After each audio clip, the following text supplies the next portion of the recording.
Romania pro दोस्तों ख़त्म हो चुका है और इसके साथ साथ मैं बहुत सारे और दूसरे अपडेट्स आपके सामने लेकर के आज आया हूँ। यहाँ पर सबसे पहले हम लोग बात करेंगे सैमसन दौदा की। देखो सैमसन के लिए मैंने पहले बोला था कि वो इस शो को किसी भी हालत में जीतेंगे, चाहे वो ऑफ भी आ जाए ना, सैमसन को नहीं हराया जा सकता।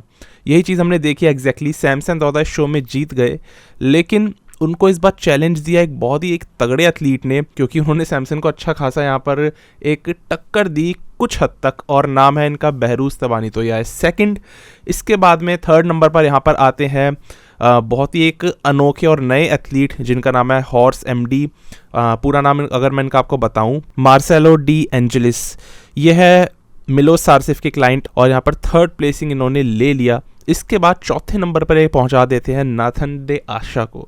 अब नाथन का ये लग रहा था भाई सेकंड प्लेस के लिए compete कर सकते हैं वो, क्योंकि वो इतने तगड़े एथलीट हैं, प्रो शोज जीत करके बैठे हैं। पर हम लोग ना अक्सर एक चीज़ भूल जाते हैं कि अगर कोई ज़्यादा प्रो शोज जीत करके बैठा है ना, तो उसका मतलब ये नहीं होता कि वो बहुत तगड़ा एथलीट हो जाता है। इसका मतलब ये हो रहा है कि वो उन प्रो शोज को जीतने से लगातार वीक होता जा रहा है आने वाले शोज के लिए, क्योंकि आपकी बॉडी इतनी बार पीक करती जा रही है उन पहले वाले शोज में कि अब वो थक जाती है। बार बार देखो मैंने क्या बात बोली थी अली बिलाल के लिए कि वो थक चुके हैं अच्छा खासा, और तब भी वो मिस्टर ओलंपिया में compete कर रहे हैं। इसलिए मैंने उनको 13th पे प्रिडिक्ट किया था, हालांकि आए वो और भी पीछे। क्यों? इतना ज़्यादा compete करने की वजह से बॉडी थकती है। चाहे कोई कितना मर्जी प्रो हो, अच्छे से अच्छा बार बार पीक करना जानता हो, लेकिन लिमिट होती है। और बाद में यही बोला अली बिलाल ने, मेरी बॉडी थक गई थी, मैं पीक नहीं कर पा रहा था इसलिए सॉफ्ट था। यही कुछ नाथन डे आशा के साथ यहाँ पर हुआ। वो इससे पहले कई सारे इस साल में शोज़ खेल चुके हैं, 2 शोज़ जीत चुके हैं, और यहाँ पर उनकी बॉडी अच्छी दिख रही थी, लेकिन एक और ज़्यादा जो ड्राइनेस हो सकती थी और फुलनेस हो सकती थी ना, वो नाथन को ऊपर सेकंड प्लेस पर लेकर आ सकती थी, वो नहीं हुआ। तो इस वजह से यहाँ पर फोर्थ आ गए और एक नए एथलीट से हार गए, हॉर्स एमडी से। तो मेन यही 4 एथलीट्स थे इसके अंदर में, जो कि एक बड़े नामी एथलीट्स थे। उसके बाद में यहाँ पर नाम आता है आंद्रेया प्रिस्ती का, लेकिन रुको, आंद्रेया प्रिस्ती यहाँ पर 5th नहीं आए, नाथन के बाद नहीं प्लेस हुए, वो आए हैं 6th। 5th नंबर पे यहाँ पर प्लेस हुए मोहम्मद फूडा, अगेन शार्प एथलीट और बहुत ही एक अच्छी फिजिक लेकर के वो भी आए।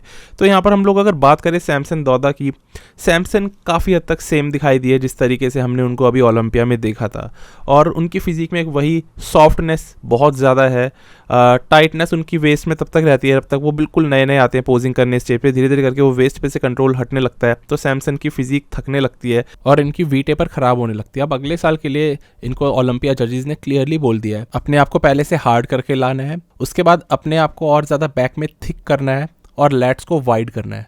ये 3 चीज़ें कर लो, आपको हम मिस्टर ओलंपिया बना देंगे। इतना क्लियर बोल दिया है जजेस ने उनको, इनडायरेक्टली मतलब उनके कोच को बोला है। तो यहाँ पर आप समझ सकते हो कि सैमसन दौदा आज की डेट में ऐसे एथलीट है जो ओलंपिया जीतने की तरफ बढ़ रहे हैं आगे, टॉप 3 वर्ल्ड में सबसे बेस्ट एथलीट है। और कोई बड़ी बात नहीं है, जजेस ने ये बोल दिया है कि सैमसन यहाँ पर हार्डी, डेरेक, इन दोनों को खाएंगे, हर एक पोज में खाएंगे अगर अगले साल ये चीज़ ले आते हैं। तो वही वाली कमी अभी भी है इनकी फिजिक में, ये सॉफ्ट दिखते हैं, इनकी बॉडी में वो ग्रेनीनेस नहीं है। मे बी सैमसन दौदा अगले साल मिस्टर ओलंपिया जीत जाए, लेकिन मुझे ऐसा लगता है ये एक नेक्स्ट ब्रेंडन करी बन के रह जाएंगे। लाइक ब्रेंडन की बॉडी में ग्रेनीनेस नहीं है, ब्यूटीफुल शेप है, बट कहाँ दिखती है हार्डनेस, कहाँ दिखती है मैच्योरिटी। तो सैमसन कैरी करते हैं काफ़ी सॉफ्ट मसल्स, लेकिन मैंने बोला था रोमानिया के लिए तो स्पेशली कि सॉफ्ट मसल्स होते हुए भी शो को वो जीत जाएंगे। बड़ी बात आती है बहरूज तबानी के लिए, जिन्होंने शो में उनको अच्छा खासा चैलेंज दिया और वो आए एकदम श्रेडिड, बार बार अपने ग्लूट्स टाइट कर रहे थे, दिखा रहे थे कि देखो मेरे पास में ये हथियार है तगड़े वाला, इसके बलबूते पे मैं यहाँ पर टक्कर दे रहा हूँ आपके बेस्ट चैंप सैमसन दौदा को। और बहरूज की बॉडी में एक्चुअली में कंडीशनिंग अच्छी थी, चेस्ट में फाइबर्स बढ़िया थे, ओवरऑल हार्डनेस ड्राइनेस बढ़िया थी।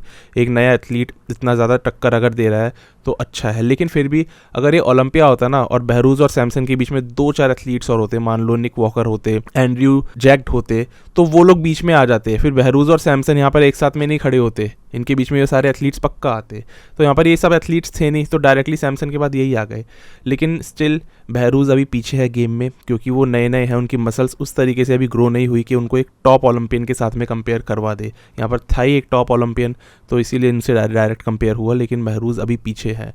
कंडीशनिंग की उतनी वैल्यू है नहीं ओलंपिया में, मेनली शेप की वैल्यू है, सैमसन में वो चीज़ है। अच्छा, अगले एथलीट की बात करने से पहले वही प्राइज़ मनी की मैं बात कर लूँ, तो प्राइज़ मनी सैमसन दौदा को वही $10,000 की मिली जो हमें लग रहा था, और मुझे ये लगता है कि एथलीट यूएसए से रोमानिया सिर्फ $10,000 के लिए नहीं आएगा। मैं स्टिल ये वाली बात में ज़्यादा बिलीव करता हूँ। मतलब एक एथलीट आ रहा है, उसका कोच भी आ रहा है, और उस कोच के और 2 एथलीट्स आ रहे हैं, तो डेफिनेटली यहाँ पर अलग से प्रमोटर्स ने सैमसन दौदा को बुलाया है। इसके अलावा यहाँ पर दूसरी डिवीजन क्लासिक फिजिक की बात करूँ तो मैंने बोला था वेस्ले विजर्स का एक घर है यहाँ पर, तो वो जीतते ही जीतते हैं, तो वही हुआ, रोमानिया के अंदर जीत गए। बहुत अच्छी फिजिक दिखाई, सेम जो ओलंपिया में दिखाई थी काफ़ी हद तक वैसे ही। लेकिन अगेन वेस्ले के अंदर भी और इम्प्रूवमेंट्स आएंगे आने वाले इस साल में 2024 के अंदर, तभी ये और ऊपर प्लेस होंगे। लेकिन फिलहाल वेस्ले विजर्स वही अगेन ड्राई सेपरेटेड फुल दिखाई दिए और कमाल की फिजिक थी, ओलंपिया में हो गए हैं क्वालिफाई 2024 में। इसके बाद अगर हम बात करते हैं तो ये अपडेट आता है दोस्तों टेक्सिस प्रो का, क्योंकि टेक्सिस प्रो भी इसी के साथ हुआ। टेक्सिस के अंदर हमें मालूम था एक बहुत बड़े ओलंपियन आए अर्स कैलेंसिंस्की, और उसी के साथ साथ उनका शो में जीतना पहले से लिखा हुआ था, तो वो हो गया। लेकिन बात यह है कि शो जीता जा सकता है एक एवरेज फिजिक के साथ में भी, अगर इतना टॉप ओलंपियन आ जाए। पर इस वाले शो के अंदर में ये हमें दिखाई दिए एक वन ऑफ द बेस्ट और टाइटेस्ट फिजिक के साथ में अपनी। देखो ओलंपिया में बहुत अच्छे आए थे अर्स, लेकिन इस बार इस टेक्सिस प्रो में ये थोड़े से उस वाली फिजिक से भी और टाइट आए हैं, या फिर एग्जैक्टली सेम आए हैं, ऐसा कह लो। कंपैरिजन आप कर सकते हो ओलंपिया वाली फिजिक और इस वाली फिजिक का। एक तो लाइटिंग का फ़र्क होता है, ओलंपिया की लाइटिंग से हमेशा दूसरे कई सारे ऐसे प्रो शोज होते हैं जो अपनी अच्छी लाइटिंग दिखा देते हैं। इस टेक्सिस प्रो की भी बहुत अच्छी लाइटिंग थी और इसलिए भी आपको इन ग्लूट्स में टाइटनेस अच्छी दिखेगी। ओलंपिया में क्या रिफ्लेक्शन इतना ज़्यादा पड़ता है कि मसल ना उस किस्म से दिख ही नहीं पाती, एक्चुअल मसल्स जो है, तो इसलिए इनकी फिजिक्स में काफ़ी अच्छी दिखाई दी। चेस्ट के अंदर भी फाइबर्स दिखाई दिए। ओवरऑल अर्स ने बहुत अच्छा पीक करा। अब इनको एक और शो खेलना है अभी एक हफ्ते बाद जो है प्राग प्रो, देखते हैं उस लेवल की कंडीशन जो अभी यहाँ पर दिखाई है वो सेम वहाँ पर रिपीट कर पाते हैं या नहीं। फिलहाल अर्स की लोअर बैक उतनी डोमिनेट नहीं करती, मसल्स पे भी काम करने की और ज़रूरत है। पर अर्स ने जो इस साल अपने ऊपर काम करा 15 पाउंड्स का गेन करके, उनके हिसाब से इंप्रूवमेंट दिख रहे हैं। कुल मिला के 15 पाउंड हुआ हो या 5 पाउंड, लेकिन स्टिल वो इंप्रूवमेंट्स दिखाई दिए। फुलनेस, ग्लूट्स में टाइटनेस और मसल्स में थोड़ी सी और मैच्योरिटी अब बढ़ चुकी है। वही है, लोअर बैक और इम्प्रूव करेंगे आने वाले सालों में तो एक कंप्लीट एथलीट बन जाएंगे। देखते हैं प्राग प्रो में किस तरीके की फिजिक दिखाएंगे एक हफ्ते बाद। देखो डोमिनेट तो करेंगे ही करेंगे शो को, मेन चीज़ है कि फिजिक टायर्ड होती है बार बार पीक करने से, और अभी ट्रैवल करेंगे फिर प्राग में जाएंगे खेलने, तो उस चीज़ से भी फिजिक पे एक असर पड़ता है। लेकिन स्टिल डोमिनेट कर जाएंगे मुझे लगता है। कैलेसिंस्की को हराना उतना आसान नहीं है अभी, तो ये मेरा टेक है। अब बढ़ते हैं हम अगले एथलीट पे, और यहाँ पर हम बात करेंगे डेरेक लंसफर्ड की। देखो ये बहुत कम हो रहा है आजकल कि एक मिस्टर ओलंपिया चैंपियन जीतने के बाद में हमें दिखाई दे किसी गेस्ट पोजिंग में, पर डेरेक का हाथ हमेशा से इस मामले में पक्का रहा है। वो हमेशा हमें पिट्सबर्ग प्रो में दिखते हैं, हर साल अपने चेंजेस दिखाते हैं, उम्मीद है अगले साल दिखेंगे। लेकिन अभी की बात करूं तो डेरेक हमें दिखाई दिए एक और गेस्ट पोजिंग करते हुए हाल में ही, और यहाँ पर इनकी फिजिक हमें दिखाई दी ऐसी।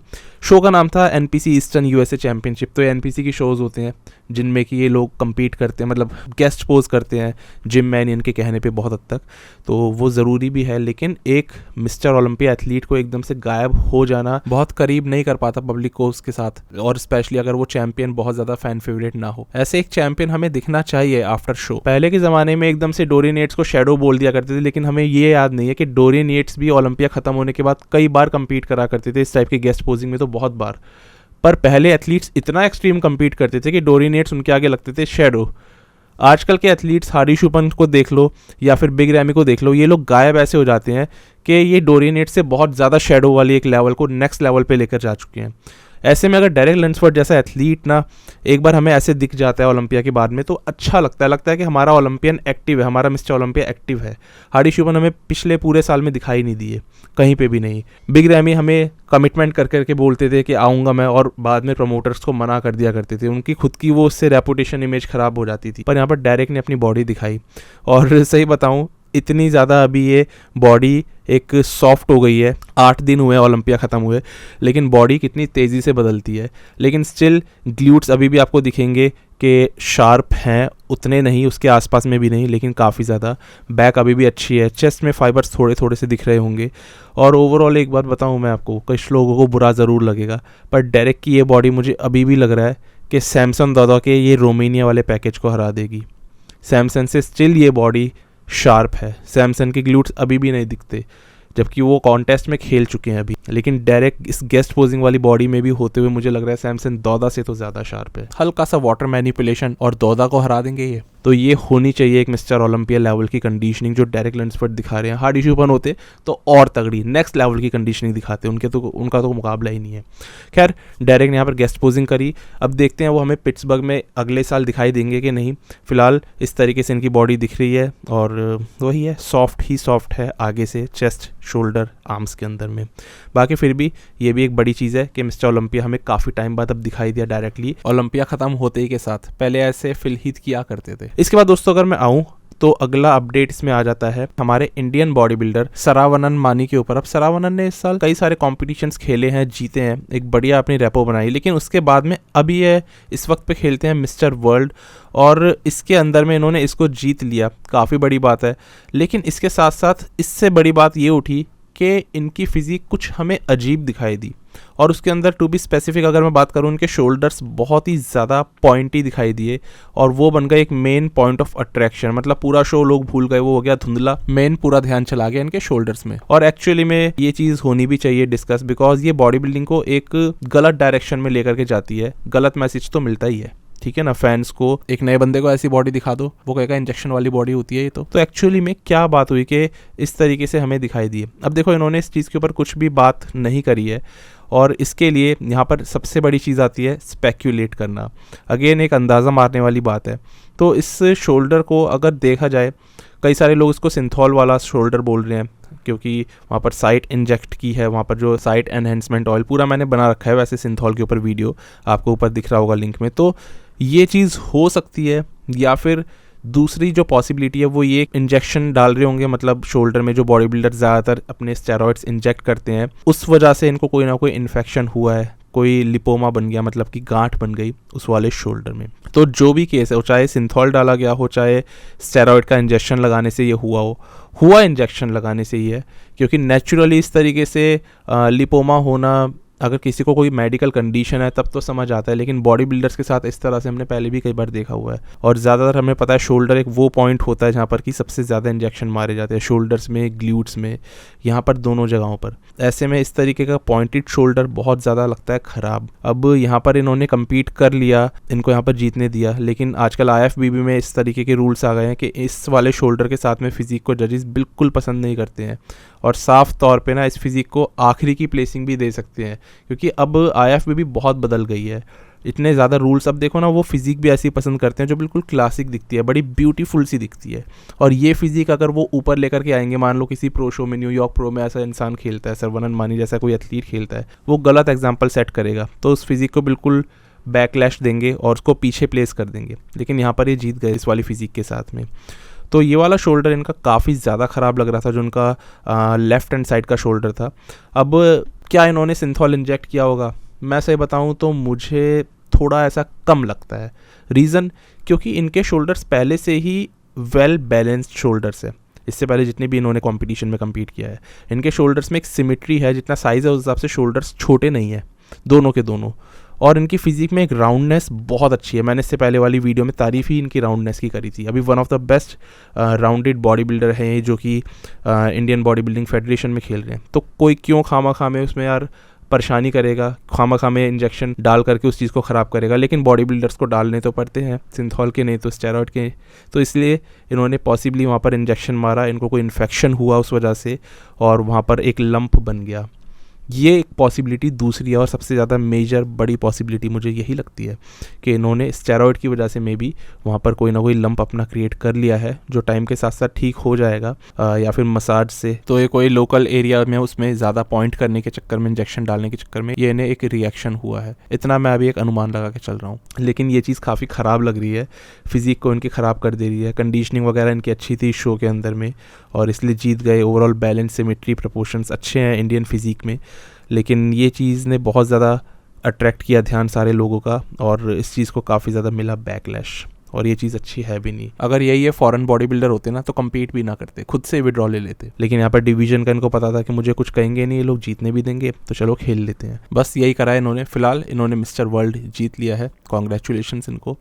इसके अलावा दोस्तों अपडेट्स कई सारे और हैं, लेकिन मैं अभी इस वीडियो को यहीं पर ही ख़त्म कर रहा हूँ। इसके बाद डायरेक्टली ना आपसे शेरू क्लासिक वाली वीडियो में मैं बात करूँगा, उसमें हम लोग बात करेंगे हमारे इंडियन बॉडी बिल्डर्स के ऊपर। मेन सारी चीज़ें अभी मैं कवर कर चुका हूँ, प्राग प्रो होगा उसके ऊपर वीडियो बनाऊँगा।